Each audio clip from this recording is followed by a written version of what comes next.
উৎসব পার্বণে ঘরমুখো মানুষের এই ঢল চিরচেনা হলেও এবারের যাত্রা কিছুটা আলাদা বটে। কেননা গত বছরের মতো এবারও লম্বা ছুটিতে ঢাকা ছাড়ছেন নগরবাসী। ঈদযাত্রার দ্বিতীয় দিনে রাজধানীর কমলাপুর রেলওয়ে স্টেশনে বেড়েছে যাত্রী চাপ। একদিকে পরিবারকে সঙ্গে ঈদ করার আনন্দ, অন্যদিকে হাটে গিয়ে পছন্দের কোরবানির পশু কেনা। সব মিলিয়ে উচ্ছ্বাসে কমতি ছিল না যাত্রীদের মাঝে। আমরা আব্বু আম্মুর সাথে ঈদ করতে নানা বাড়ি যাচ্ছি। এখন পর্যন্ত আজকে কোথাও কোনো হ্যাসেল ফেস করিনি, সবকিছু স্মুথ ছিল রাস্তাঘাটেও। ভোগান্তি এড়াতে আগেভাগে পরিবারকে পাঠিয়ে দিচ্ছেন অনেকে। শিডিউল বিপর্যয় না থাকায় সবার চোখে মুখে স্বস্তির ছাপ। আমি যাচ্ছি হলো গ্রামে ঈদ করতে, আমার বাবা মা সাথে যাচ্ছি আর ভাই। ফার্স্ট টাইম, আলহামদুলিল্লাহ ভালো। কোনো হুড়োহুড়ি এখনো পাইনি, রাস্তায় কোনো জ্যাম ছিল না। আমরা আশা করেছিলাম যে অনেক ভিড় হবে হয়তোবা, তবে এসে পরিস্থিতি মোটামুটি ভালো দেখছি, যেটা ভালো লাগতেছে।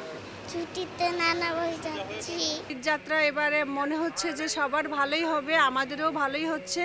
সড়ক পথেও মিলেছে স্বস্তির খবর। কোরবানির হাট শুরু হলেও তেমন একটা জমে না ওঠায় সড়কে যানবাহনের চাপ নেই। নির্দিষ্ট সময়ে গন্তব্যে পৌঁছাতে পারছেন যাত্রীরা। তবে আগামী ৪ জুন থেকে বাড়বে যাত্রী চাপ।